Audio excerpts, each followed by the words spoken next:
네, 안녕하세요 여러분. 화요일입니다.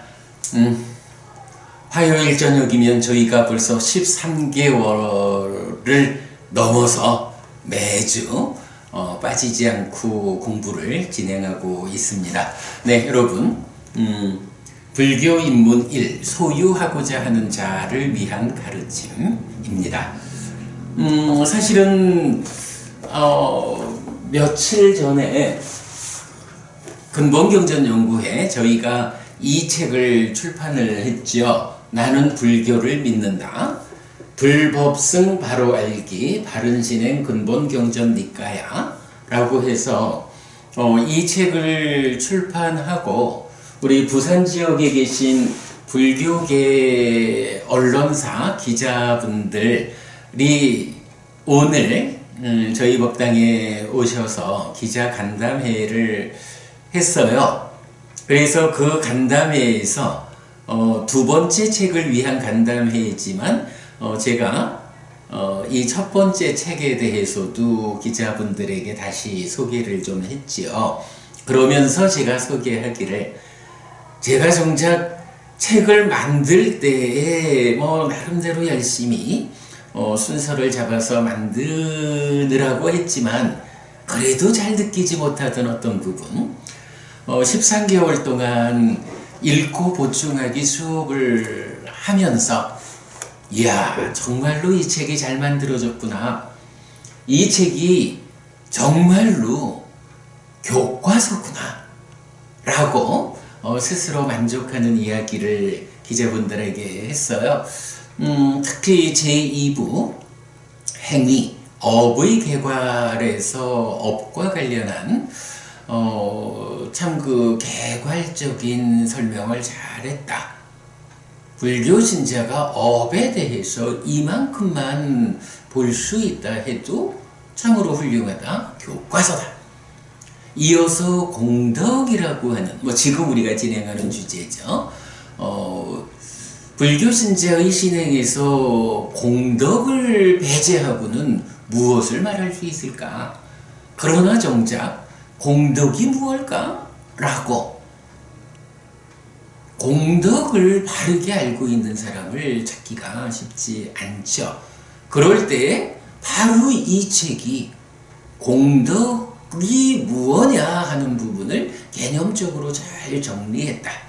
그리고 이어서 세 가지 공덕행의 토대가 되는 보시와 오계와 수행, 그 가운데 수행은 뒤에서 좀 다루지만 보시와 오계라고 하는 이 두 가지 공덕행의 토대에 대해서 그야말로 이 책이 교과서다.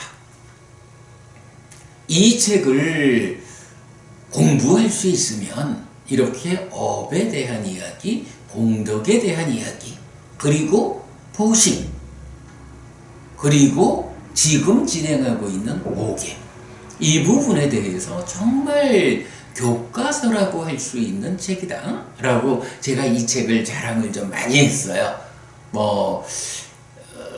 일반적인 불교 신자, 제가자 분들에게는 교과서다 이렇게 말하면 되겠고, 이제 또 대중들에게 법을 설해야 하는 스님들에게는 이 책이 설법을 위한 많은 주제와 정확함을 제공해주는 설법 교재다 라는 부분도 사실은 제가 여러 스님들한테 이 책이 그렇게 설법을 위한 교재로 쓰일 수 있는 책이다, 아주 훌륭하다, 스님의 설법을 더 빛나게 해준다 라고 자랑을 하죠. 네, 그렇게 이제 오늘 기자간담회에서 자랑을 좀 했습니다. 네, 이렇게 자랑할 만한 이야기 공부 시작하도록 하겠습니다. 네, 보강부부님 여전히 오늘도 공부에 함께 하셨습니다. 지난 한 주 편안하셨고요. 네, 잘 지내셨으리라 생각하고요. 오늘도 삶을 향상으로 이끄는 공부 함께 시작하도록 하겠습니다. 자, 지난주에는 오계와 관련한 두 번째 수업에서 오계의 의미와 오계를 지닌다는 거, 그 의미를 함께 살펴봤는데요. 네, 홈페이지에 수업 보고 읽어보면서 공부 시작하겠습니다. 불교 입문 1 소유 211102 오계 2 오계의 의미와 오계를 지닌다는 것. 믿음을 갖춘 불교 신자에게 공덕은 보시, 오계, 수행의 순서로 더 커집니다. 그래서 소유하고자 하고 보시하는 제가 신자가 그보다 더 큰 공덕을 바란다면 그 방법은 오계를 지니는 것입니다. 이때 밖으로 향하는 보시보다 안으로 향하는 오계가 더 큰 공덕을 가져온다는 점에 주목하였는데, 안으로 자신을 제어하는 일이 더 중요하고 제어된 사람들로 구성되는 사회를 건설하는 것이 이 세상에 대한 불교의 지향이라고 설명하였습니다. 합성경 5가지로 구성된 법들은 오계의 전형을 제시합니다. 5가지 학습 계열. 파할리어로 먼저 읽어볼게요. 판짜시카바다니 파나티파타 웨라마니 아딘나다나 웨라마니 까메수 미차자라 웨라마니 무사와다 웨라마니 수라메라야 마짜 파마다타나 웨라마니. 5가지 학습 계율. 생명을 해치는 행위를 삼가고 주지 않는 것을 가지는 행위를 삼가고 음행에 대한 삿된 행위를 삼가고 거짓을 말하는 행위를 삼가고 술과 발효액 등 취하게 하는 것으로 인한 방일한 머금을 삼감. 네, 이렇게 5개의 5 항목이 합성경에 의하면 5가지 학습 계율이라는 주제로 나타나고 있죠. 여기서 생명을 해치는 행위를 삼가는 것은 생명 존중, 주지 않는 것을 가지는 행위를 삼가는 것은 사회정의, 음행에 대한 삿된 행위를 삼가는 것은 가족보호, 거짓을 말하는 행위를 삼가는 것은 관계보호, 술과 발효액 등 취하게 하는 것으로 인한 방일한 머금을 삼가는 것은 자기보호의 측면으로 이해할 수 있습니다. 네, 지난 수업에서 이 부분 제가 좀 상세하게 설명을 드렸죠. 이때 의식용으로 행해지는 오계는 시카바당 사마디야미의 형태를 가지는데 5가지 항목에 대한 책임을 지고 임무를 맡아서 산다는 정도로 해석할 수 있습니다. 근본경전연구회는 오계를 지킨다가 아니라 지니고 산다라고 번역하는데, 오계를 삶의 질서의 기준으로 삼아서 세간의 삶에 참여하는 가운데 불가피하게 어긋남이 있으면 빨리 발견하여 기준으로 되돌려야 한다 라는 의미를 설명하였습니다. 지난주 수업 중에 바로 합성경에서 5가지 학습 계율, 그 항목이 직접 소개된다라는 한 가지, 그것이 5가지의 측면으로 이해하자.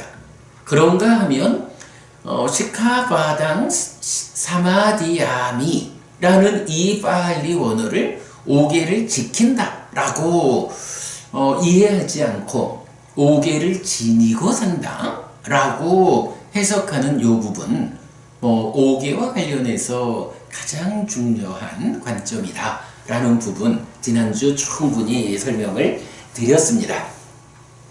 한편 사마디야미가 5계에 적용되어 나타나는 용례는 비구니 위반과 3번째 학습 계율과 꽃다단다경에서 발견됩니다 라고 해서, 네, 지난 수업 마무리에서 시카마나라고 하는 그 사미니와 비구니의 중간 과정에 있는 출가 수행자와 관련해서 시카바당 사마디야미 요 구조가 그대로 나타나는 거 소개했고요.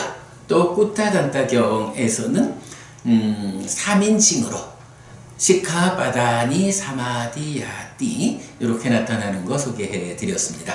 자, 여기까지 지난주 수업 되돌아봤고요. 오늘 공부 이어가겠습니다.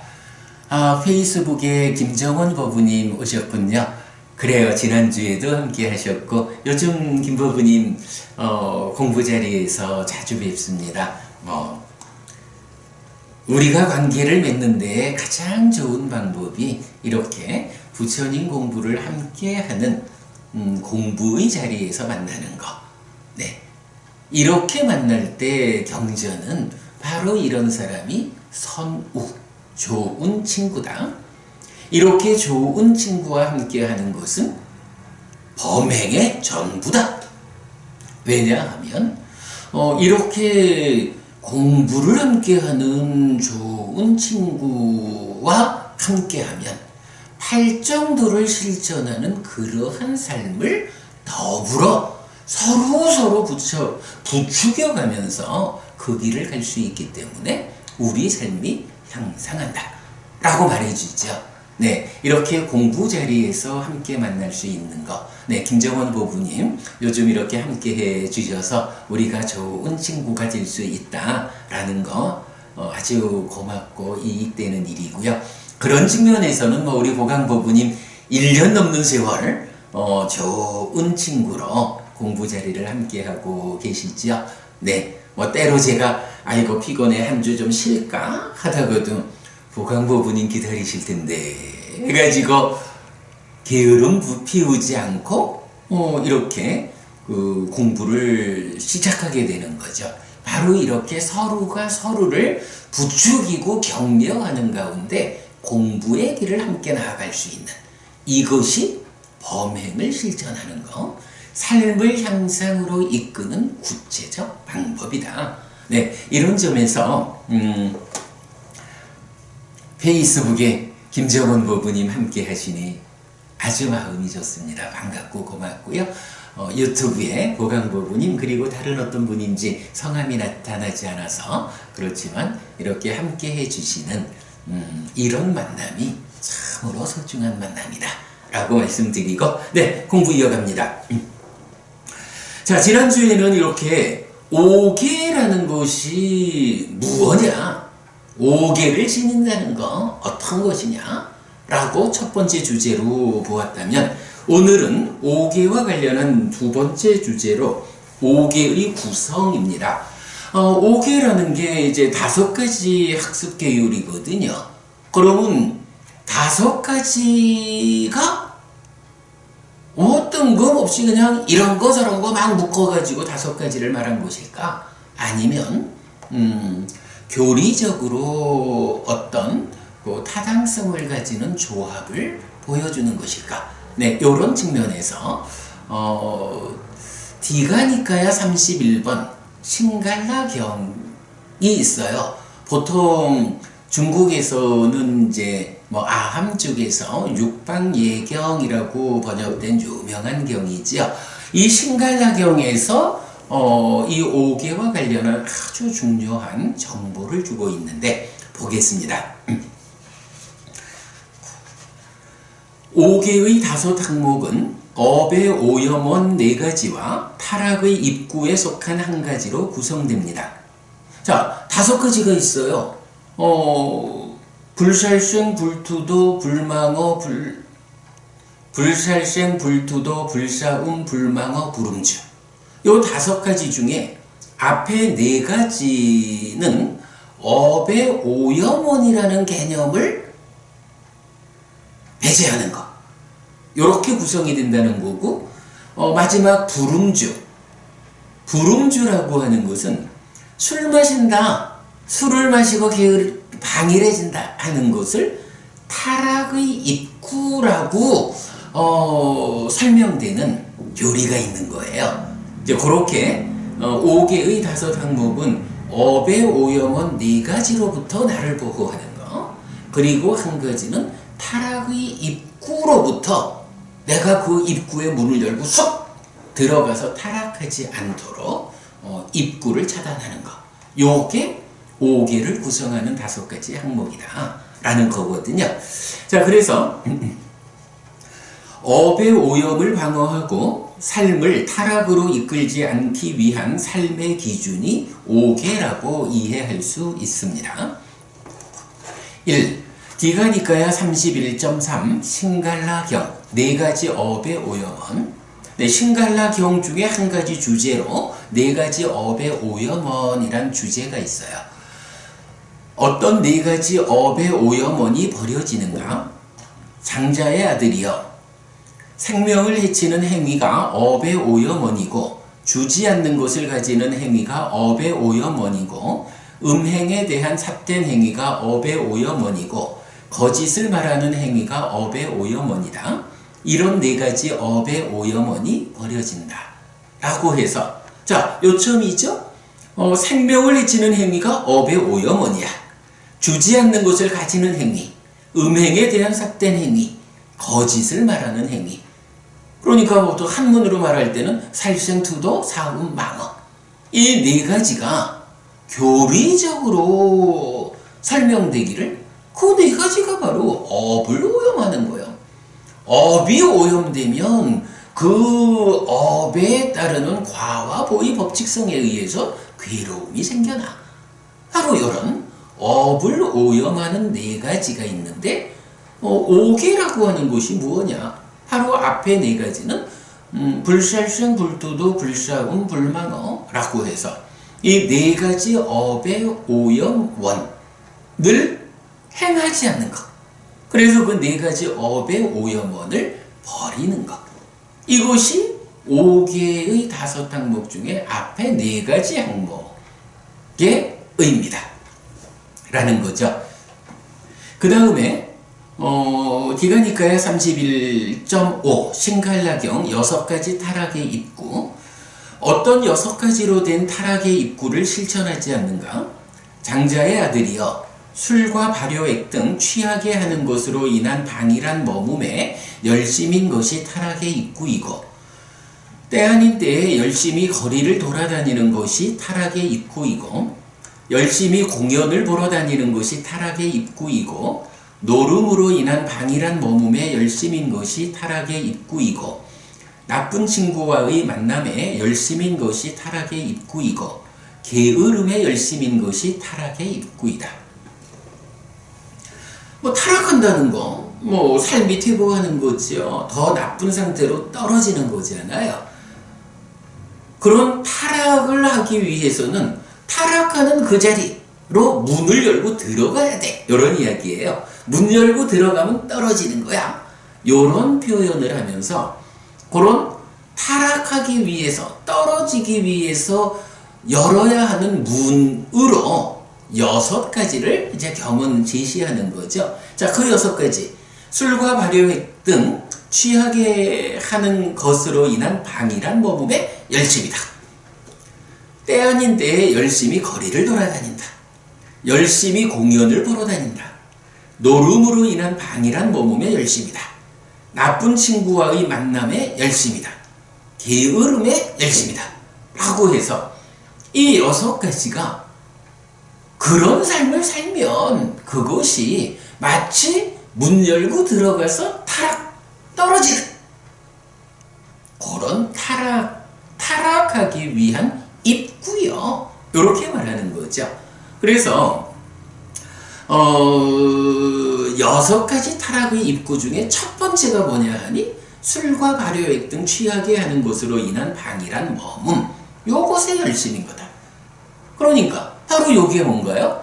5개 5가지 중에 4가지 업의 오염 원인 거 말고 남아있는 하나, 바로 불음주라고 하는 이 학습 계율이죠. 그렇기 때문에 5개가 어떤 구성을 가지고 있느냐라고 말할 때 앞에 4가지는 업의 오염원을 버리는 것이다. 그리고 마지막 한 가지는 타락의 입구를 그 문을 열고 들어가지 않도록 보호하는 것이다. 요렇게 구성되는 5가지 항목이다 라는 거고요. 자, 제가 교재에서는 특히 6가지 타락의 입구 가운데 첫 번째 타락의 입구, 음주죠. 술을 마신다, 그래서 방일해진다 하는 것이 어떤 위험을 가지고 있느냐라고 같은 경에서 또 설명을 해줘요. 경은 또 아주 상세하죠. 그 부분 소개해놨어요. 디가니까야 31.6 신갈라경 술과 발효액의 6가지 위험. 장자의 아들이여 술과 발효액 등 취하게 하는 것으로 인한 방일한 머뭅의 열심인 것에 이런 6가지 위험이 있다. 이 세상에 속한 재산을 잃고 불화가 늘어나고 병을 위한 토대가 되고 악명이 생기고 부끄러움을 모르고 6번째로 지혜가 무력해진다. 장자의 아들이여 술과 발효액 등 취하게 하는 것으로 인한 방일한 머뭅의 열심인 것에 이런 6가지 위험이 있다. 술 마시면 어떻게 되느냐 하는 것을 이제 6가지로 부처님 설명하시는 거예요. 근데 생각해보면 타당하죠. 술 마시고 방일한 머뭅의 열심이요.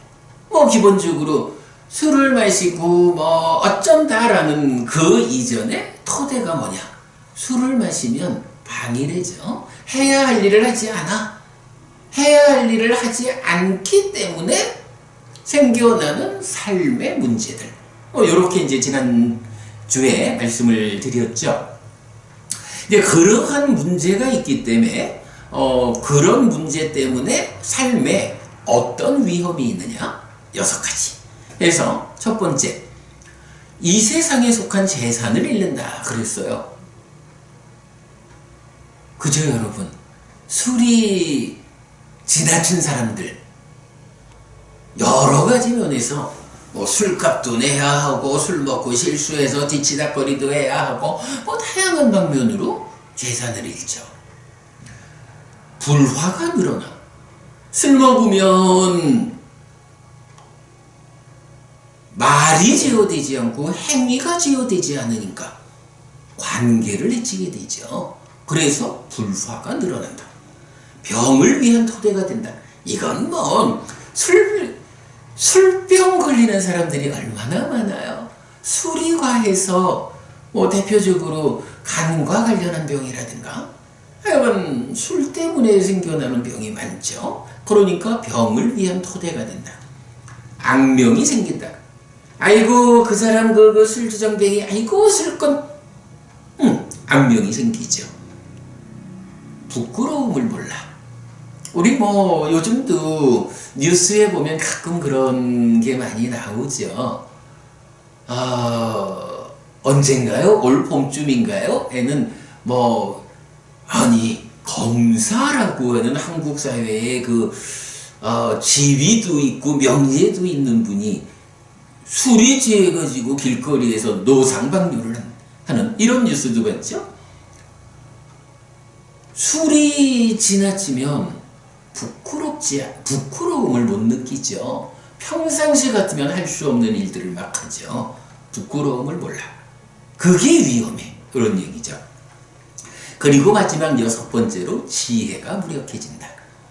지혜가 무력해진다. 요거는 이제 교리적으로 사념초와 연결돼서 5가지 장애라는 것이 있죠. 5가지 장애.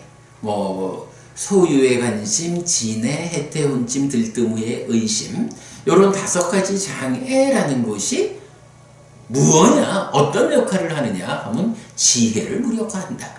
그러면 이 지혜를 무력화하는 5가지 장애를 어떻게 해소할 것이냐 라고 할 때 사념처라는 수행 기법이 제시가 되죠. 이제 이렇게 이제 연결되는 이야기인데, 여기서 술이라고 하는 거는 일단 5가지 장애에 포함되지는 않죠. 그러나 5가지 장애가 지혜를 무력화한다라는 그것과 대등하게, 그렇죠. 소유의 관심 또는 간탐 이래도 되겠죠. 진해, 해태혼침, 들뜸의 의심, 이러한 장애라는 상태하고 술이 취해가지고 해야 할 바를 모르는 이런 상태하고 대등하게 그러한 사람들은 나에게서 지혜를 무력화시킨다. 이렇게 말해주는 거죠. 네, 이거 굉장히 주목해야 하죠. 그래서 오계라고 하는 것이 이렇게 업의 오염은 4가지하고 타락의 입구에 속한 한 가지 술 이래 되는데 그 술이 어떻게 타락으로 이끄느냐, 술에는 어떤 위험이 있느냐라고 할 때 이런 6가지 위험까지를 신갈라경에서 함께 설명하고 있죠. 술 마시는 사람들이 참 많고 저도 출가 전에 제가자로서 신행을 불교 신자의 삶을 살 때 돌이켜보면 참 부끄러운 일이었어요. 법회를 마치면 의례 2차, 2부 법회 이래가지고 법회에서 함께 공부한 법우님들 간에 그대로 자리를 술집으로 옮기는 이런 청년 시절에 법회와 술을 연결해서 보는 이제 이런 부분도 참 많이 경험을 했죠. 저는 출가 이후에는 법회에서 우리 법우님들에게 술은 이렇게 위험합니다. 불교 신자라면 당연히 술을 마신다, 술을 마시고 방일해진다 라고 하는 이 5개의 한 가지를 강하게 거부해야 합니다. 정말로 세간살이를 위해서 어쩔 수 없이 술을 한잔하게 되더라도 얼른 내 삶의 기준, 내 삶의 질서는 술을 마시지 않는 것에 있어. 어쩔 수 없이 한 잔 술을 마셨다 해도 나는 빠르게 이 기준으로 돌아갈 거예요 라고 해서 5계를 지니는 삶으로 나를 되돌리는 이렇게 나 자신을 제어하는 일, 술에 대해서는 불교 신자는 이렇게 대응을 해야 하지. 참 짧지 않은 세월을 절에 가고 같이 법회를 하고 그렇게 부처님 법을 배우러 갔다가 그 법회를 마친 후에는 의뢰히 함께 앉아서 술을 마시는 이런 부분에서 부끄러움을 몰랐던 그런 제가 불자로서의 삶을 참 많이 후회하게 되고 우리 법우님들께는 절대 그러지 않아야 합니다. 함께 법회를 마치면 법회 마치고 우리가 시간을 좀 함께 합시다. 불교 신자로서의 우정을 만듭시다 라고 하면 거기에 꼭 술이 필요하지 않아요. 그저 차 한잔 함께 하면서 삶의 이야기, 가르침을 함께 토론하는 이런 법담을 나누는 일로서 함께 공부하는 법우들의 우정을 키워나가야지 그 자리에서 술과 함께하는 시간은 안 된다 라고 저는 이제 강조를 하고 있어요. 여러분 이거 꼭 기억하셔야 됩니다. 오죽하면 신갈라경에서는 술이라는 것이 타락의 입구의 첫 번째다. 이 술을 마시면 술로 인한 방일한 마음의 열심이면 어떤 위험이 있느냐 라는 것을 아예 이렇게 6가지 위험으로 직접 말해줄 정도로 부처님도 술이라는 것이 제가자의 삶에 얼마나 커다란 해악을 끼치느냐 하는 것을 강조하고 있죠. 제가의 제자들에게도 그러니 출가자가 술을 마신다는 것은 더더욱 말이 안 되죠.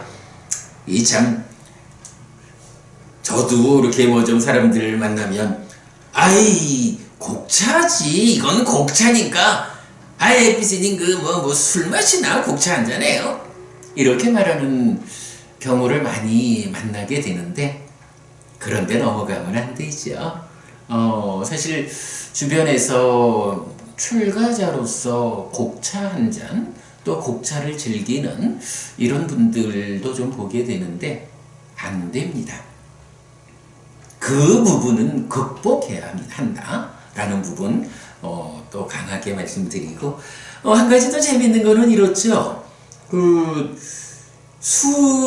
술이 초래하는 6가지 위험을 이래 보니까 2600년 전 인도 땅에서 술이 미치는 영향하고 2600년이 지난 지금의 대한민국에서 술이 미치는 영향하고가 하나도 다르지를 않아요.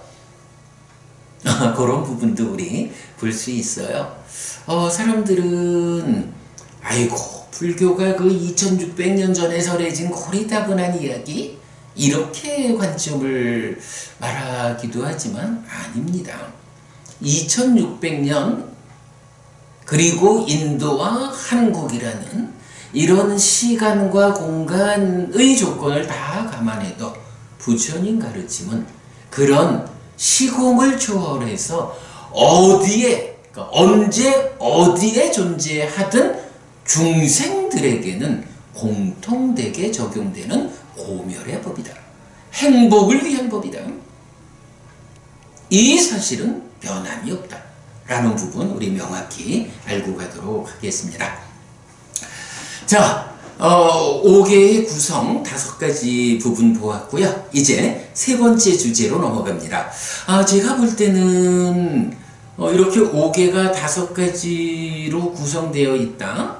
업의 오염은 4가지와 타락의 입구 1가지다. 라는 부분은 어찌 보면 그냥 싱갈라경을 읽으면 그대로 그렇구나. 5개는 이런 의미구나. 라고 알 수가 있어요. 그런데 지금 설명드리려고 하는 5개의 중심 주제 두려움과 원망의 해소라고 하는 이 부분은 사실은 쉽게 보이지 않아요. 지난주에도 말씀드렸지만 5개의 5항목을 포함하는 모든 용례를 모아가지고 이 책에서 정리를 했다라고 말씀드렸는데 이렇게 많은 용례, 모든 용례를 모아가지고 정리하는 이런 공부의 과정에서 5개라는 것이 그 중심에서 알려주는 주제가 이거구나 라고 발견할 수 있거든요. 네, 5개의 중심 주제는 두려움과 원망이라는 이 2가지 현상을 해소하는 것이다. 말하자면 5개를 지키지 않으면 어떤 문제가 있어요? 라고 말하자면 살아가면서 두려움을 겪어야 돼. 살아가면서 이런저런 삶의 과정이 누구를 만나고 어떤 환경에 처하든지 거기서 내가 두려움을 느껴. 그리고 이 삶의 과정에서 어떤 형태로든 저놈 때문에 라고 원망을 하게 돼. 내가 두렵고 누군가를 계속 원망한다라고 하는 이 자체가 내 삶의 괴로움이거든요. 그런데 5개를 지키면 어떻게 되느냐? 바로 이거죠. 5개를 지니지 않는 삶이 가져오는 두려움과 원망, 이 2가지가 해소되는 거예요. 5개를 지닌 삶, 그러한 삶의 과정에서는 누구를 만나도 어떤 상황에 처해도 그 상황에서 그를 만나가지고 내가 두려움이 생기질 않아. 저 사람을 만났는데 내가 또 저 사람한테 술 먹고 어떤 실수하지 않았나? 이러면서 그 사람을 만나는데 두려움이 생기죠. 그런데 5개를 지닌 삶은 그런 두려움을 해소해 주는 거예요. 그리고 5개를 지닌 삶은 저놈 때문에 라고 누군가 다른 사람들한테 원망을 하지 않게 한다는 거예요. 원망하지 않는다는 게 뭐예요? 내 삶의 과정에 내가 생각할 때 부당한 어떤 어려움이 생기면 남 탓을 하면서 원망을 하잖아요. 그런데 내 삶의 과정에 그렇게 부당한 어떤 문제가 안 생기는 거예요. 누구를 탓할 일이 있고 누구를 원망할까? 이런 측면이거든요. 여러분 요거는 꼭 기억하셔요. 오개를 지닌다 라고 하면 어떤 효과가 있느냐? 오개의 중심 주제, 두려움과 원망의 해소.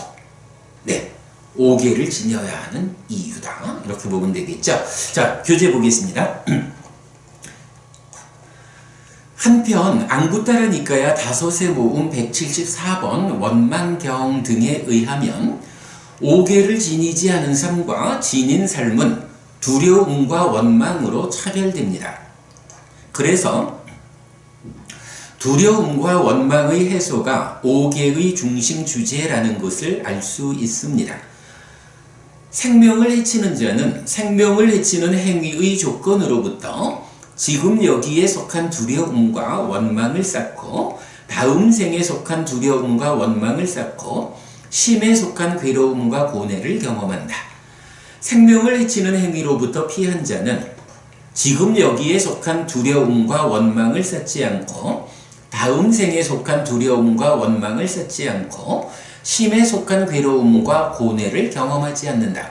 생명을 해치는 행위로부터 피한 자에게 이렇게 그 두려움과 원망에 가라앉음이 있다. 라고 해서 5개의 반복이 돼요.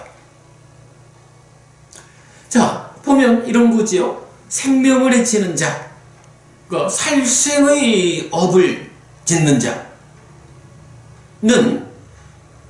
그 생명을 해치는 행위를 조건으로 지금 여기에 속한 두려움과 원망을 쌓는다. 이제 지금 여기라는 것은 이제 이 몸으로 살아가는 한평생을 말하는 거죠. 그러니까 살아있는 동안에 내가 다른 생명을 해친다라고 하면 그러한 살생의 업 때문에 살아있는 동안 두려움과 원망을 쌓는다.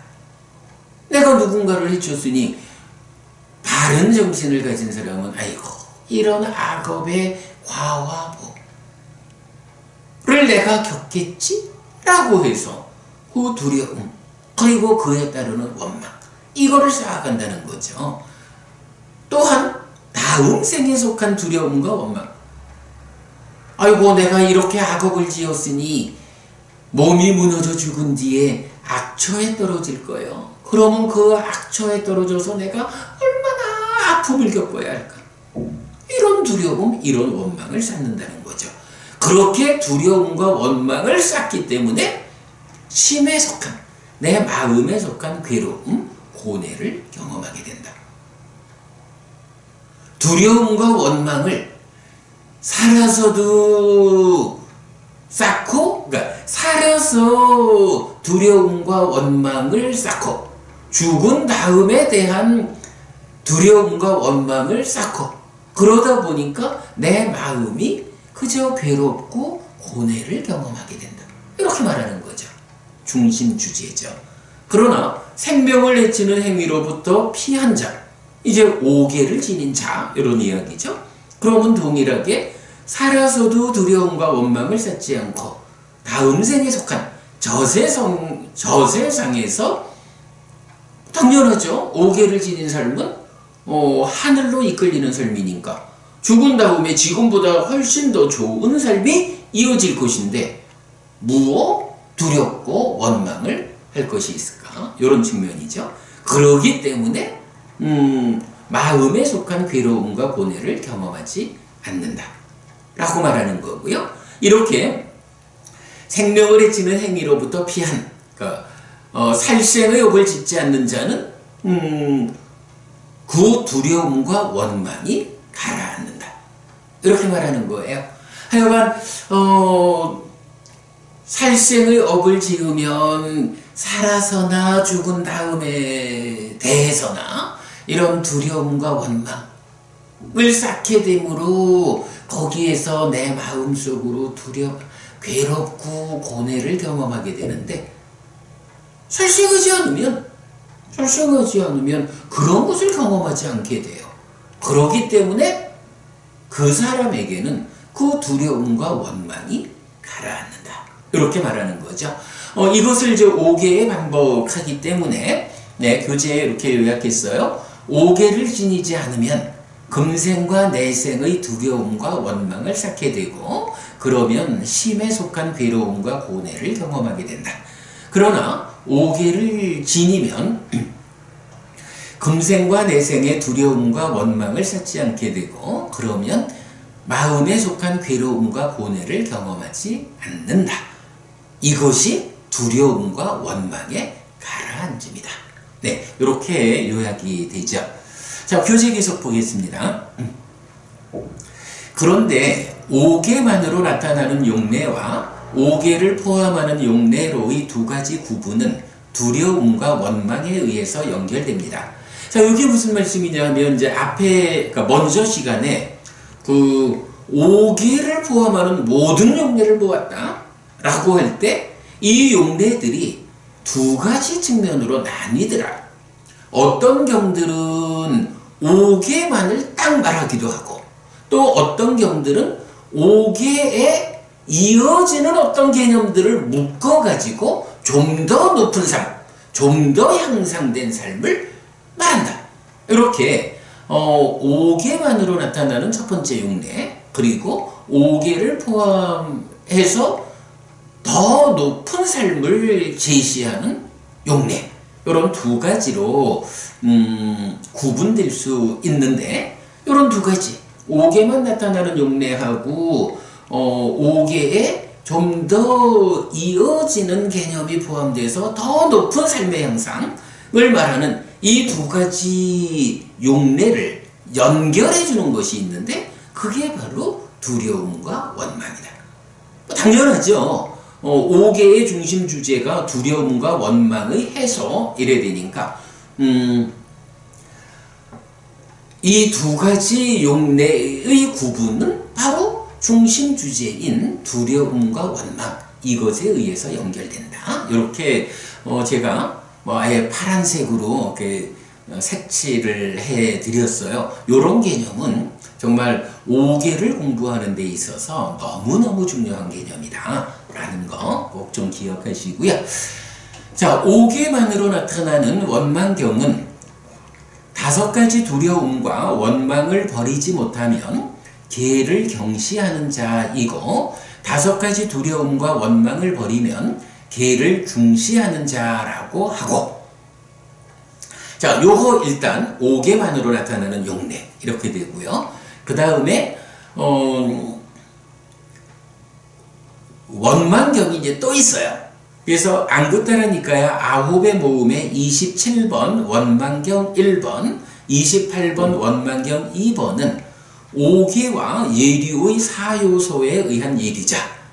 이건 무슨 말인가요? 예류자의 사요소라고 하면 불법성 삼보에 대한 확실한 믿음과 성자들이 칭찬하는 삼매로 이끄는 계를 구족하는 이렇게 네 가지가 예류의 사요소거든요. 오계를 지니는 삶 위에서 이렇게 불법성 삼보에 대한 확실한 믿음, 그리고 성자들이 칭찬하는 이런 계를 구족하는 요 네 가지가 더해지면, 이렇게 더해지면 예류자를 경이 제시하고 있고요. 그런가 하면 거기에 12번 상류타 41번 다섯 가지 원망과 두려움경, 42번 다섯 가지 원망과 두려움경 2번, 55번 상류타 28번 두려움과 원망에 가라앉은 경, 55번 상류타 29번 두려움과 원망에 가라앉은 경 2번, 안구따라니까야 열의 모음에 92번 두려움경. 그러니까 제목이 다 비슷하죠. 같은 주제를 말하고 있어서 그래요. 그래서 이렇게 하나, 둘, 셋, 넷, 다섯 개 경은 동일하게 오계와 예리의 사요소, 방금 설명한 거죠. 거기에 연기의 열이한 사고, 그래서 중에 의해 설해진 법을 더해서 설명하면서 그러한 과정에 의해서 예류자가 성취되는, 이렇게 설명을 하는 거예요. 자, 요 부분 좀 경이 많아서 그렇지만 이제 내용으로 보면 오계만을 가지고는 그 오개를 지니지 않는 사람, 그래서 두려움과 원망을 버리지 못한 사람은 개를 경시하는 자, 이제 개를 경시하는 자라는 중요한 개념이 나오고요. 그러나 오개를 지님으로써 그 두려움과 원망을 버린 사람, 개를 중시하는 자다. 그래서 오개를 지녔느냐 지니지 않았느냐만을 가지고 개를 중시하는 자인가 개를 경시하는 자인가 이런 개념을 말하고요. 그 다음에 이제 두 개의 경은 그 오개의 위에서 예리의 사요소, 불법성 삼보에 대한 확실한 믿음과 개의 구정, 오개 위에 그것이 더해진 요런 과정에 의해서 예류자가 된 분들, 이렇게 말하는 거고, 그런가 하면 뒤에 5개 경은 오개와 예리의 사요소 위에 다시 연기의 여리한 사고, 그래서 중에 의해 설해진 법, 이렇게 나타나죠. 무명을 조건으로 행들이 있다 내지 괴로움이 자라난다. 그러나 무명이 남김없이 소멸하면 행들이 소멸하고 내지 일체의 괴로움 무더기가 소멸한다. 이렇게 괴로움의 자라남과 괴로움의 소멸을 함께 말하는 요게 교리적으로는 중에 의해 설해진 법이라고 나타나거든요. 이제 이렇게 오개를 지닌 삶, 그 위에 예류의 4요소를 확고히 하는 삶, 그리고 그 위에 바로 이렇게 중에 의해 설해진 법, 연기를 여리하게 사고하는 이런 과정에 의해서 예류자가 되는, 이렇게 이제 그 세 단계로 설명을 해주고 있거든요. 그래서 5개의 중심 주제라는 이 중요한 관점에서 우리가 보아야 하는 거, 두려움과 원망을 해소하는 것이 5개의 중심 주제다. 그럴 때 그 위에서 2가지의 예류자, 5개 위에 예리의 4요소를 갖추어서 예류자가 되신 분, 그리고 그 위에 중에 의해 설해진 법을 여리하게 사고함으로써 또한 예류자가 되는, 이렇게 이제 그 단계적으로 설명하고 있다. 지금 8개의 경이 그렇게 소개되어서 5개의 중심 주제라는 한 가지 답을 주고 있다라는 거, 제가 볼 때는 5개와 관련해서 가장 중요한 내용이다, 이렇게 말하고 싶어요. 꼭 기억하시면 좋겠고요. 자, 그런가 하면 이제 이렇게 두려움과 원망이라는 중심 주제 가운데 두려움, 우리가 아이고 무서워요, 두려워요, 겁나요, 이렇게 말하는 거죠. 그런데 이제 원망이라고 하는 요거는 또 교리적으로 살펴봐야 하는 내용이 있어요. 그러니까 원망이라는 자체로서 이어지는 내용이 내용을 말하는 건 아니고요. 이제 경에는 원망의 부정 형태가 나타나요. 그래서 이제 원망이 빨리어로 외라라고 하거든요. 근데 부정형은 이제 아를 붙여서 부정을 해요. 그래서 아외라라고 하면 원망 없음이라는 의미가 되거든요. 그래서 아외라 원망 없음이라는 형태로 이제 또 교리적으로 아주 중요한 2가지 쓰임새를 가져요. 한 가지가 뭐냐 하면, 여러분 우리 자비희사 사무량심 아시잖아요. 사무량심을 설명할 때 아외라, 이 원망 없음이라는 것이 중요하게 한 요소로 나타나고요. 그 다음에 우리가 이제 그동안 보시에 대한 공부를 했잖아요. 보시 어떤 게 있나요? 제시, 법시, 무외시라는 3가지가 있죠. 이럴 때에 무외시가 뭔가요? 두려움 없음을 베푼다 라고 해서 5개를 지닌 삶 자체가 무외시다 라는 것을 우리가 보았잖아요. 그럴 때 그 무외시와 관련한 설명이 나타날 때 바로 아외라 원망 없음이란 요 말이 나타나는 거예요. 그래서 자, 오계를 말하자면 두려움과 원망이라는 이 두 가지의 해소가 중심 주제다. 그래서 이 두 가지 원망과 두려움이 오계만으로 나타나는 용례, 그리고 오계를 포함하는 용례, 이 두 가지 구분된 용례를 연결해 준다.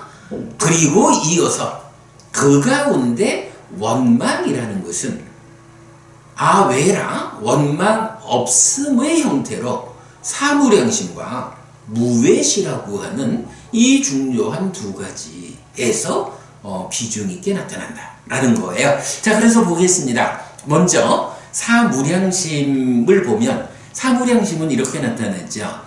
크고 귀하고 무량한 원망 없고 거슬림 없는 자비희사가 함께한 심으로 두루 미치면서 머뭅니다. 라고 해서 자비희사 사무량심을 표현할 때 일단은 크고 귀하고 무량하다. 무량심이니까 오늘 세상을 가득 채울 만큼 내 마음을 자비희사로 채워야 되잖아요. 그러니까 크고 귀하고 무량해. 그런데 그것이 특징이 뭐냐 하면 어떤 마음을 가득 채우는 것이냐 라고 할 때 원망 없고 거슬림 없는 요 두 가지 자비희사를 설명할 때 중심 개념이 하나는 원망 없음, 하나는 거슬림 없음, 이렇게 나타나는 거예요. 그러니까 오계의 중심 개념으로 두려움과 원망, 그것의 해소 이래 나오는데 오계를 지님으로써 두려움을 해소하고 원망을 해소한다 하면 원망 없음의 상태가 되잖아요. 이 원망 없음이라는 이 상태가 바로 자비희사 사무량심을 정의하는 두 가지 원망 없음과 거슬림 없음 이렇게 나타난다는 거예요. 예, 이렇게 되면 오계라는 것이 사무량심하고 어떻게 연결되느냐 하는 부분을 우리가 발견할 수 있죠. 이렇게 우리가 좀 자세히 들여다보면 교리가 서로 어떤 연결관계를 보여주는가 하는 것을 알 수 있죠. 공부를 하면서 이런 부분을 주목하는 것은 정말로 그냥 낱낱이 이런 것이 있어 이렇게 알지 않고 우리가 늘 말하는 사부니까야를 꿰다라고, 그래서 사부니까야가 꿰어져 가지고 오직 경으로 경을 풀어서 부처님 가르침의 진정에 접근한다. 이런 공부 방법을 명확하게 해주는 거죠. 네, 이렇게 5개의 중심 주제 중에 하나인 원망이 해소된 원망 없음은 사무량심의 중심 주제 두 가지, 원망 없음과 거슬림 없음, 그 두 가지 중에 한 가지로 나타난다. 무지무지하게 중요한 거다. 네, 요 말씀 드렸고요. 이제 두 번째가 무외시인데요. 무외시는 또 이렇게 나타나요. 무량한 중생들에게 두려움 없음을 베푼다, 원망 없음을 베푼다, 거슬림 없음을 베푼다. 무량한 중생들에게 두려움 없음을 베풀고 원망 없음을 베풀고 거슬림 없음을 베푼 뒤에 무량한 두려움 없음과 원망 없음과 거슬림 없음을 나누어 가진다 라고 말하거든요.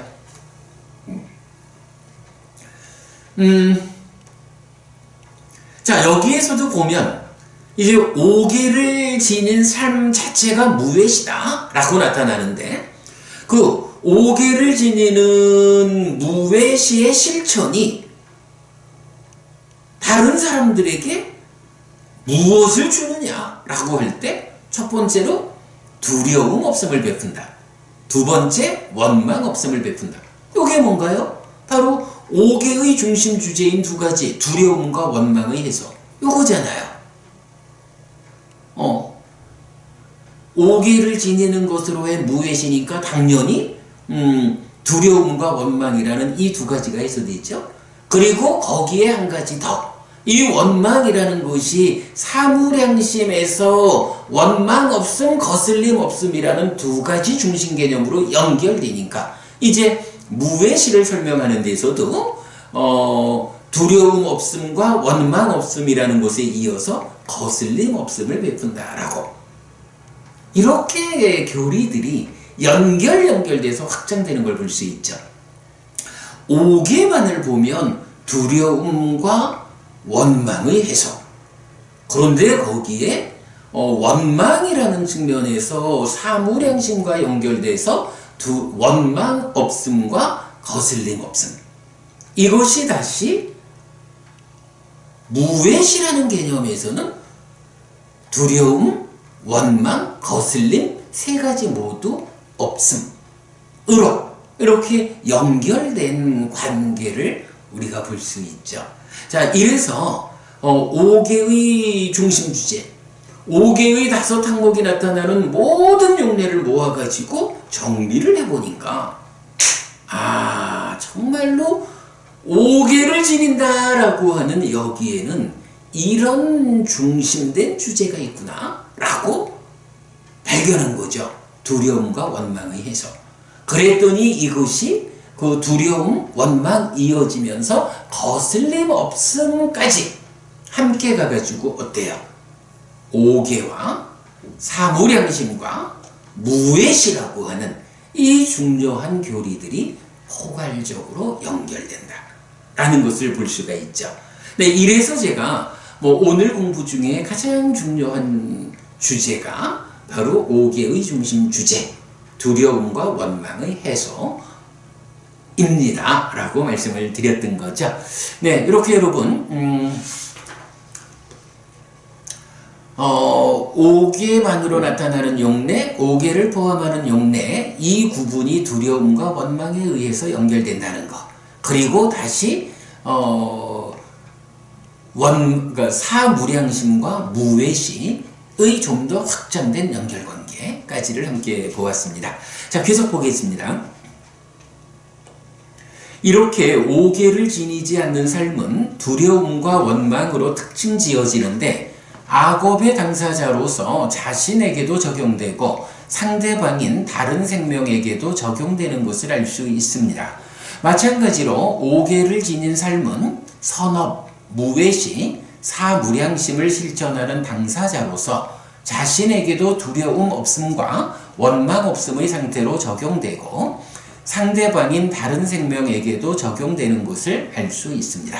나누어 가짐 이렇게 표현했는데 여기서 우리가 분명히 보고 가야 되는 것이 5개를 지니지 않으면 악업의 당사자로서 이 두려움과 원망이 자신에게도 적용되고 상대방인 다른 생명에게도 적용되는 것을 알 수 있다. 제가 이렇게 표현을 했거든요. 요게 무슨 의미인가요? 요게 이제 사실은 5개를 공부하는 분들 가운데 조금 어려워하는 부분인 것 같아요. 근데 사실은 5개의 중심 주제가 두려움과 원망의 해소다라는 이 부분을 우리가 알게 되면 이거는 이제 간단해요. 자, 우선요. 5개를 지니지 않는다, 범한다 라고 하면 자, 다른 생명을 해친다 이래 되면 내가 다른 생명을 해치는 행위를 한다 라면 이것은 나에게는 업이지만 상대방 다른 생명한테는 어떻게 되나요? 저 사람이 자기의 업으로 나를 해치는 것 때문에 내가 피해를 입잖아요. 그래서 저 사람이 나를 해치는 행위, 그것 때문에 내가 두렵고 원망하게 되죠. 내가 괴로움을 겪게 되죠.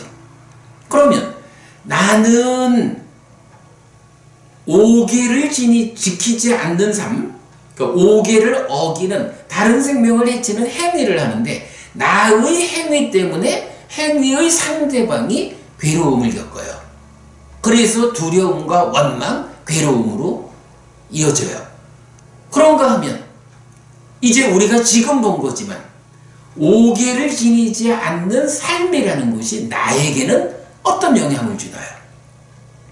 바로 살아서도 두려움과 원망, 죽은 다음에 대해서도 그 두려움과 원망, 그래서 마음에 속한 괴로움과 고뇌, 행위 당사자로서 나도 이렇게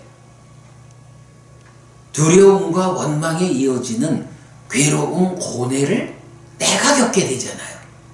그런데 행위 당사자인 나뿐만 아니라 이 행위의 대상인 나한테 직접 해침을 당하는 그 존재, 사람이든 짐승이든 그들은 그들대로 나의 행위 때문에 두려움과 원망, 괴로움을 겪잖아요.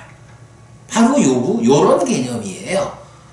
그래서 그 부분을 제가 자신에게도 적용되고 상대방인 다른 생명에게도 적용되는 것을 알 수 있다. 이렇게 표현했거든요. 요 부분을 잘 이해하지 못하는 분들이 좀 제가 많이 보았어요. 그러니까 여러분 요 의미 그렇게 이해하시면 되겠고요. 반대로 오개를 지닌다라는 이런 삶은 선업이죠. 또 보았지만 무외시를 실천하는 거고 사무량심을 실천하는 거죠.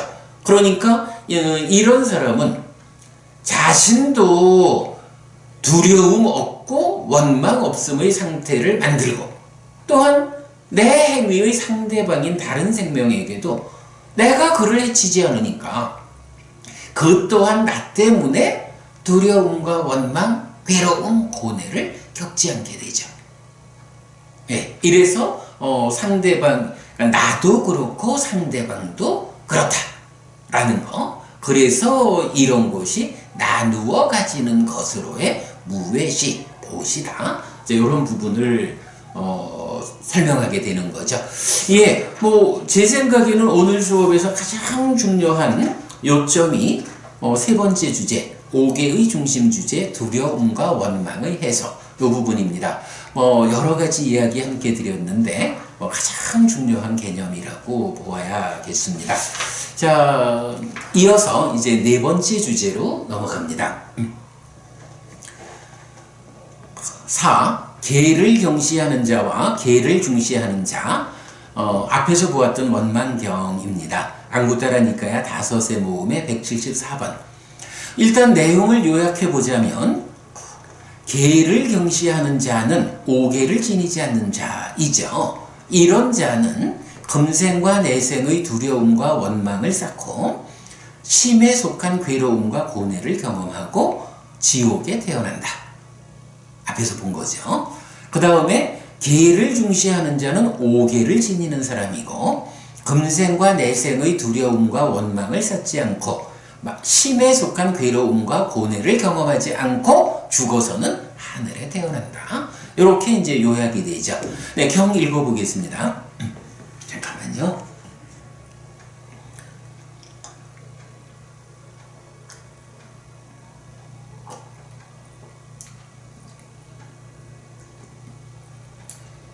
오늘 낮에 기자간담회 하면서 한 2시간 열심히 얘기를 했더니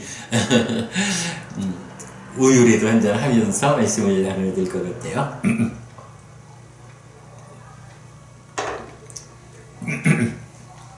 네, 원망경입니다.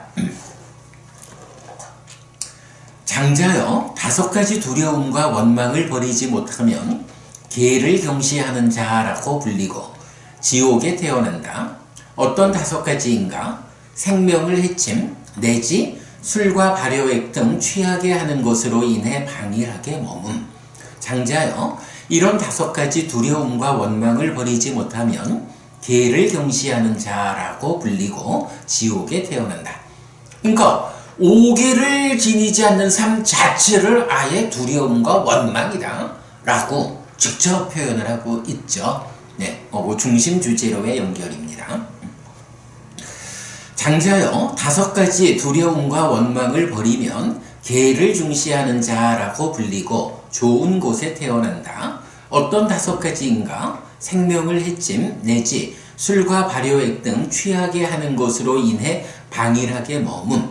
장자여, 이런 5가지 두려움과 원망을 버리면 개를 중시하는 자라고 불리고 하늘에 태어난다. 장자여, 생명을 해치는 자는 생명을 해치는 행위의 조건으로부터 지금 여기에 속한 두려움과 원망을 쌓고 다음 생에 속한 두려움과 원망을 쌓고 심에 속한 괴로움과 고뇌를 경험한다. 생명을 해치는 행위로부터 피한 자는 지금 여기에 속한 두려움과 원망을 쌓지 않고 다음 생에 속한 두려움과 원망을 쌓지 않고 심에 속한 괴로움과 고뇌를 경험하지 않는다. 생명을 해치는 행위로부터 피한 자에게 이렇게 그 두려움과 원망에 가라앉음이 있다. 네, 앞에서 다 정리했죠.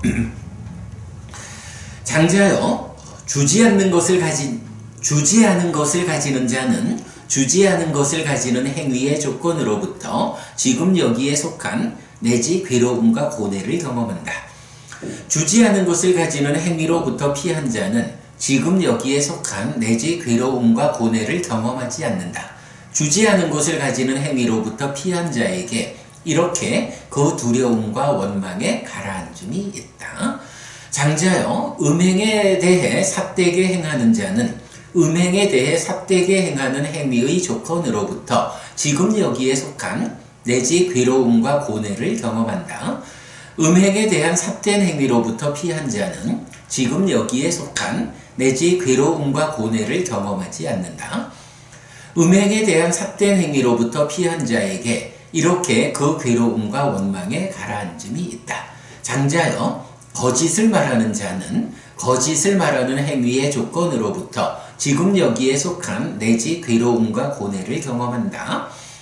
거짓을 말하는 행위로부터 피한 자는 지금 여기에 속한 내지 괴로움과 고뇌를 경험하지 않는다. 거짓을 말하는 행위로부터 피한 자에게 이렇게 그 두려움과 원망에 가라앉음이 있다. 장자여, 술과 발효액 등 취하게 하는 것으로 인해 방일하게 머무는 자는 술과 발효액 등 취하게 하는 것으로 인해 방일하게 머무는 행위의 조건으로부터 지금 여기에 속한 내지 괴로움과 고뇌를 경험한다. 술과 발효액 등 취하게 하는 것으로 인한 방일한 머뭄으로부터 피한 자는 지금 여기에 속한 내지 괴로움과 고뇌를 경험하지 않는다. 술과 발효액 등 취하게 하는 것으로 인한 방일한 머픔으로부터 피한 자에게 이렇게 그 두려움과 원망에 가라앉음이 있다. 세상에서 여기까지 이제 오계에 대한 동일한 설명을 했고요. 이제 개성이 나타납니다. 세상에서 생명을 해치고 거짓을 말하고 주지 않은 것을 가지고 남의 아내에게 가고 술과 발효액을 마시는데 빠진 사람, 5가지 원망을 버리지 못하면 개를 경시하는 자라고 불린다. 어리석은 그는 몸이 무너진 뒤 지옥에 태어난다.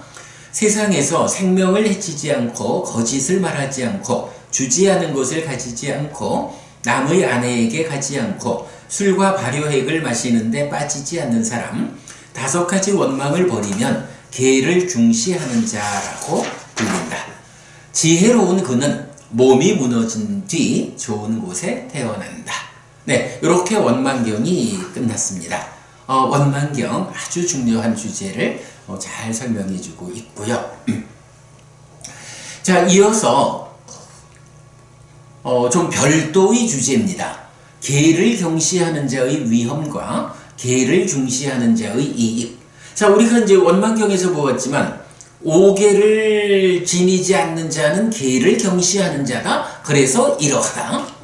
오개를 지닌 자는 개를 중시하는 자다. 그래서 이러하다. 라고 설명하고 있는데 이제 결국 오개와 관련해서 개를 경시하는 자, 개를 중시하는 자라는 개념이 나오잖아요.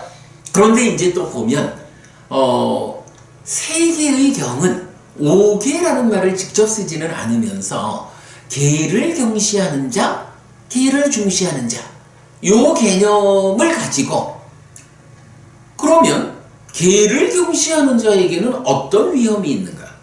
개를 중시하는 자에게는 어떤 이익이 있는가? 요걸 설명해 주고 있어요. 그러면 이렇게 우리가 원망경을 통해서 개를 경시하는 자가 누구냐? 개를 중시하는 자가 누구냐? 오개를 지니지 않는 자가 그고 오개를 지닌 자가 그다. 라고 알 알게 되면 이제 이 이어지는 세 개의 경을 보면서 개를 경시하는 자에게 이런 위험이 있다? 그렇구나. 오개를 지니지 않은 사람에게 이런 위험이 뒤따른다. 그리고 개를 중시하는 자에게 이런 이익이 있다? 그렇구나. 오개를 지닌 사람에게는 이런 이익이 있구나. 라고 좀 더 우리가 구체적으로 알 수가 있는 거죠. 네, 그 부분 정리해 봤습니다. 보겠습니다. 개를 경시하는 자의 위험과 개를 중시하는 자의 이익. 개를 경시하는 자의 위험과 개를 중시하는 자의 이익을 설명하는 용례는 5 항목이 직접 나타나지는 않지만 원만경의 설명에 의하면 즉 개를 경시하는 자, 중시하는 자가 정의된 거죠. 5개의 용례에 포함되는 것으로 보아야 합니다. 라고 해서 앙구타라 니까야 다섯의 모음의 213번 개경, 디가 니까야 33번 8, 합송경 5으로 구성된 법들, 디가 니까야 16번 대반열반경. 네, 이렇게 3가지 경에서 이 주제가 나타나는데 아주 중요해요. 먼저 개를 경시하고 개를 위반하는 자의 5가지 위험. 5개를 지니지 않으면 어떤 위험이 있는가? 5가지. 첫째, 방일의 결과로 큰 재물을 잃는다. 아까 타락의 입구 중에 술과 관련해서도 이런 이야기가 나왔죠. 그래서 어쨌든 5개를 지니지 않는 삶, 첫째로 그렇게 반일한 삶의 결과로 큰 재물을 잃어. 그렇게 살아보라지 그대가 부자로 삶을 유지할까?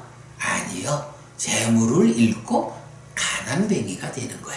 이렇게 5개를 지니지 않으면 이런 위험이 있다. 라고 부처님 경계하시죠. 그 다음에 2번째, 나쁜 평판이 퍼진다. 그러지요. 늘 다른 사람을, 다른 생명을 해치고 주지 않는 거 가지고 바람 피고 거짓말하고 술 먹고 헤매고 이러면은 에이 그 사람은 못됐어. 저 사람 함께 할 사람이 아니요. 라고 나쁜 평판이 퍼지죠. 3번째, 끄샤트리아의 무리이든 바라문의 무리이든 장자의 무리이든 사문의 무리이든 그 어떤 무리에 들어가더라도 자신감 없이 풀이 죽은 채 들어간다. 네, 요거 우리 앞에 보시에서도 요 얘기가 나왔죠. 시하 장군이 지금 여기에서 눈에 보이는 보시의 결실이 무엇입니까? 라고 할 때 바로 이런 부분 나왔었죠. 보시하는 자, 보시해 주는 어떤 모임에 들어가도 당당하고 자신 있게 들어가. 그게 얼마나 행복한 건지 여러분 우리 다 알죠? 이런 이야기 했었죠. 그게 5개를 지닌 삶에도 적용되는 거예요. 그러니 이제 5개를 지니지 않는 삶은 마치 보시하지 않는 사람이 어떤 모임에 들어가도 그러하듯이 5개를 지니지 않는 사람도 어떤 무리에 들어가든지 자신감 없이 풀이 죽은 채 들어가게 된다. 이렇게 말해주고요. 그 다음에 4번째, 중요한 거죠. 당황스럽게 죽는다. 이성을 잃은 채 죽는다. 이렇게 이제 표현되는데, 그저께도 제가 이 책을 이제 만들었기 때문에 이제 가까이 지내는 스님 2분께 책을 선물해 드리려고 이제 함께 만나서 식사를 했어요. 그리고 이제 책을 선물해 드리고 그랬는데, 그때 이제 함께 한 스님이 어떤 스님 이야기를 하면서, 죽음과 관련해서, 그렇게 초연하게 죽음을 맞는 스님, 이제 이런 경험을 말씀하시는 거예요. 그래서 제가 사실은 이 이야기를 했죠. 그럼요, 스님. 그분이 그렇게 훌륭히 수행하시는 참 훌륭한 스님이시라면 당연히 죽음과 관련해서 초연하게 맞이할 수 있죠. 그게요.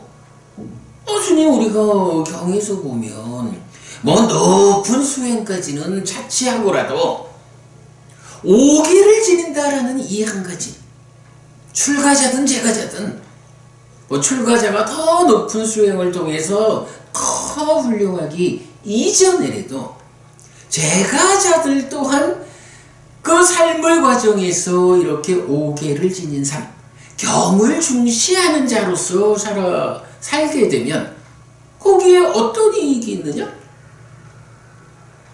당황스럽지 않게 죽어. 이성을 잃지 않은 채 죽어. 죽어야 하는 그 상황을 만나서 내가 아무것도 준비해 놓은 게 없어. 그런데 불현듯 죽어야 되잖아. 불현듯 가야 되잖아. 아이고 어쩌나.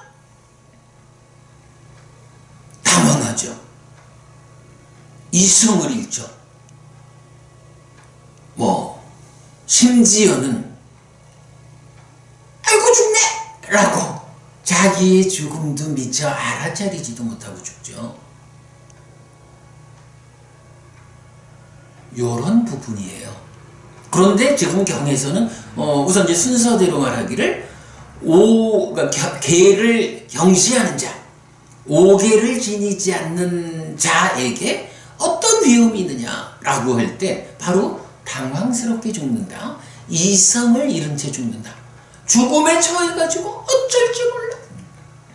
아이고 내가 살아서 그냥 살아내느라고 죽음에 대해서 아무것도 준비하지 못했는데 죽어야 하는구나. 당황하죠. 황망스럽죠. 이성을 상실하죠. 그렇게 죽고는 그 다음은 아무것도 책임지지 못하죠. 오기를 지니지 않는 삶 이래 되니까 물론 보시를 잘 해가지고 하늘로 이끄는 힘을 쌓았다 이렇게 말하면 그 상세가 있겠지만 사실은 오계를 지니지 않는 삶의 과정에서 잘 보시하기가 힘들죠. 이제 그런 점도 우리가 같이 보자면 사실은 오계를 지니지 않는 삶의 과정에서 죽음을 맞닥뜨리게 되면 그냥 깜깜하죠. 그래서 이제 이 부분을 우리 초기불전연구원 강목스님, 대림스님께서는 바로 이 항목을 매하게 죽는다. 그러니까 매하다라는 게 어둡다 이런 표현이잖아요. 그러니까 죽음이 닥쳐올 때 그냥 깜깜한 것 이런 의미죠. 이제 저는 그 부분을 똑같은 원어입니다만은 저는 하여간 사전을 찾아보다 보니까 요렇게 번역하는 게 좀 의미를 분명히 할 수 있겠다 싶어가지고 당황스럽게 또는 이성을 잃은 채 죽는다 라고 이제 번역을 했죠. 그래서 이제 그저께 그 스님하고 함께 대화하는 가운데 스리랑카의 어떤 그 훌륭한 스님이 그렇게 초연하게 죽음을 맞이하는 모습을 보고 참으로 감명이 깊었다. 이 말씀을 하시길래 그러시겠죠. 아니 오계를 지닌다라는 이 사실은 불교 신자로서의 기본만 다 해도 그 죽음에 처해가지고 당황스럽지 않게 내가 이제 이 몸이 무너지는구나. 몸을 내려놓아야 하는 상황이 되었구나. 그러나 나는 보시와 오계라는 이 공덕행에 의해서 나는 이 몸이 무너져 죽으면 지금 닥쳐있는 이 상황이 넘어가면 하늘에 태어날 것이요. 하늘에 태어날 것이 분명한데 이 죽음이 어찌 슬플까? 그 부분을 그야말로 당황스럽지 않게 이성적으로 죽음을 받아들일 수 있는 거죠. 오계를 지니는 힘만 가지고도 이렇게 죽음에 처해서 초연할 수 있다. 당황하지 않을 수 있다. 이래 되는데 스리랑카에 그 공부 많이 많이 하신 그 수행자인 스님이 돌아가실 때 당연히 죽음 앞에 초연한 모습을 보여주시겠죠. 그래서 이건 그저께 그 스님하고 이렇게 이제 말씀을 나누면서 죽음을 맞이하는 불교 신자의 삶, 이런 부분을 같이 말씀 나눴거든요. 바로 이 자리에서 이 표현이 나타나는 거예요. 자, 그 다음에 5번째, 몸이 무너져 죽은 뒤에 상실과 비탄의 상태, 비참한 존재, 벌받는 상태, 지옥에 태어난다 라고 했어요. 네, 오계를 지니지 않는 삶, 당연히 악업을 짓는 삶이 되니까 몸이 무너져 죽은 뒤에 지옥에 간다, 이렇게 말하는 거죠. 자, 다시 볼까요? 계를 경시하고 계를 위반하는 자, 즉 오계를 지니지 않는 자에게 닥쳐오는 5가지 위험. 1. 방일의 결과로 큰 재물을 잃는다. 2. 나쁜 평판이 퍼진다. 3. 끄샤트리아의 어떤 무리에 들어가더라도 자신감 없이 풀이 죽은 채 들어간다. 4. 당황스럽게 이성을 잃은 채 죽는다. 5번째, 5. 몸이 무너져 죽은 뒤에 지옥에 태어난다. 네, 오계를 지니지 않는 자에게 이런 위험이 있다라는 부분. 불교 신자는 정말 이런 부분을 놓치면 안 돼요. 오계를 지닌 삶, 오계를 내 삶의 기준으로 하는 삶. 네, 이게 불교 신자의 본분이죠. 네, 놓치지 않기로 하고요. 자, 이제 반대 상황. 계를 중시하고 계를 갖춘 자의 5가지 이익. 그대로 이제 반대 상황이 되겠죠. 1. 불방일의 결과로 큰 재물을 얻는다. 2. 좋은 평판이 퍼진다. 3. 끄샤트리아의 무리이든 바라문의 무리이든 장자의 무리이든 사문의 무리이든 그 어떤 무리에 들어가더라도 자신감을 가지고 당당하게 들어간다. 4. 당황스럽지 않게 이성을 잃지 않은 채 죽는다. 5. 몸이 무너져 죽은 뒤에 좋은 곳 하늘 세상에 태어난다. 네, 부처님 가르침에 의한 1등 불교 신자가 오계를 내 삶의 기준으로 하겠다. 내 삶의 질서는 오계를 지니는 것이다 라고 이 한 가지를 분명히 해서, 때로 세간의 삶에 가지는 한계 때문에 오계를 어기는 경우가 생기더라도 빨리 발견해가지고 이 기준으로 되돌아오는, 이렇게 오계를 지니는 삶을 잘 살아내기만 하면 그 오계의 힘만으로 어떤 일이 생기느냐? 큰 재물을 얻는다. 좋은 평판이 퍼진다. 어떤 곳에 가더라도 자신감을 가지고 당당하게 들어간다. 당황스럽지 않게 이성을 잃지 않은 채 죽는다. 달리 말하면 죽음 앞에 초연하다. 5번째, 몸이 무너져 죽은 뒤에 하늘에 태어난다. 이거면 일단은 되죠. 그리고 거기에 수행이라고 하는 더 높은 신행의 방법이 더해지면 이제 색계 무색계 더 높은 하늘로 올라가고 아예 욕계 색계 무색계라고 하는 중생으로의 옮겨가고 윤회하는 삶, 이 윤회로부터 벗어나 해탈하는, 열반을 실현하는, 불사가 실현하는, 이제 거기까지를 가야 되지만 일단 거기까지의 과정이 2차적인 과정이라면, 일단 특히 제가 신자로서는 이거는 잊지 않아야죠. 나는 오계를 지닌 자, 내 삶의 질서는 오계가 말하는 이 5가지의 학습 계율을 기준으로 한다. 늘 기준에 맞는 삶을 살고자 애쓸 것이고, 세간의 삶이 주는 제약 때문에 어쩌다 오계를 어겼다라고 하면 빨리 발견해서 기준으로 뒤돌아오는 이런 오계를 지니는 삶에 나는 추천하겠다. 그 한 가지면 살아서도 행복하고 죽어서는 하늘에 태어난다라는 것이 바로 부처님의 말씀이다. 부처님께서 증명해 주신다. 네, 요거 백은 놓치지 않아야 합니다. 자, 이어서 한 가지가 더 있죠.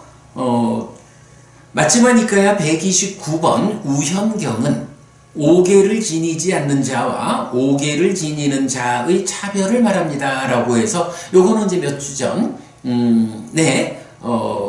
공덕과 관련한 주제에서 요 부분은 보았는데요. 앞에서 본 거니까 이제 교재만 읽어보겠습니다.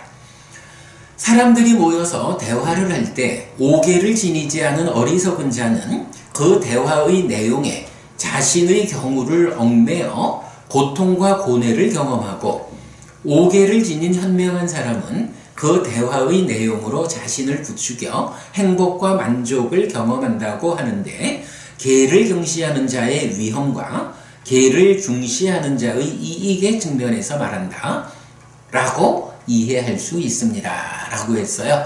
네, 제1장 그 공덕의 개념 쪽에서 보았습니다. 262쪽이 되는데요.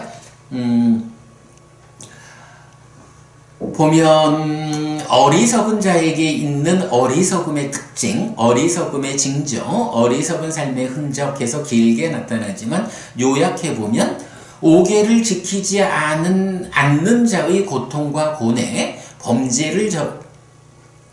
고통과 고뇌는 범죄를 저지른 도둑의 고통과 고뇌로 이어지고, 그래서 유익을 만들지 못하고 선을 만들지 못하고 두려움으로부터의 피난처를 만들지 못한 자의 고통과 고뇌로 이렇게 연결이 되고요. 그런가 하면 현명한 자에게 있는 현명함의 특징, 현명함의 징조, 현명한 삶의 흔적, 이래서 오계를 지닌 자의 행복과 만족은 범죄를 저지르지 않은 자의 행복과 만족으로 연결되고, 유익을 만들고 선을 만들고 두려움으로부터의 피난처를 만든 자의 행복과 만족으로 연결되는, 네, 요런 우현경 이야기, 공덕의 개념 쪽에서 공부를 했습니다. 네, 그렇게 보면 요 주제, 계를 경시하는 자의 위험과 계를 중시하는 자의 이익, 네, 요 주제에서는 계경과 합성경과 대반열반경 세 개의 경에서 계를 경시하는 자의 5가지 위험, 계를 중시하는 자의 5가지 이익, 요거를 보았고요. 그 다음에 우현경에서 설명하는 오계를 지니지 않는 자와 오계를 지니는 자의 차별이라는 내용을 함께 소개해 드렸습니다. 자, 여러분, 오늘은 지난주 5개 자체를 설명하는 내용에 이어서 오늘은 두 번째 주제 5개의 구성, 그리고 세 번째 주제 5개의 중심 주제에 이어서 네 번째 주제 계를 경시하는 자와 계를 중시하는 자까지를 보았고, 거기에 보충해서 계를 경시하는 자의 위험과 계를 중시하는 자의 이익까지를 보았습니다. 네, 제가 볼 때는 정말 5계라는 이 공부 주제와 관련해서 가장 중요한 공부를 오늘 시간에 했다라고 생각이 됩니다. 네, 여러분 잘 기억하시면 좋겠고요. 그렇게 공부를 기억해야 그게 배워 아는 것이죠. 그리고 그렇게 기억한다, 배워 아는 위에서 아는 그대로 실천하는 삶, 배워 알고 실천하는 불교 신자의 삶이죠. 그것만 우리가 하면 이제 부처님 가르침이 가지는 위력에 의해서 부처님이 이끄는 그러한 삶이 바로 나에게 실현된다 라는 불교 신자로서의 이러한 관점, 네, 놓치지 않으면 되겠습니다. 네, 어느새 시간이 다 되었군요. 네, 오늘 5계와 관련한 세 번째 수업 여기까지 하도록 하겠습니다. 자, 여러분 모두 잘 계시다가 다음 주 이 시간 이어지는 공부 다시 하도록 하겠습니다.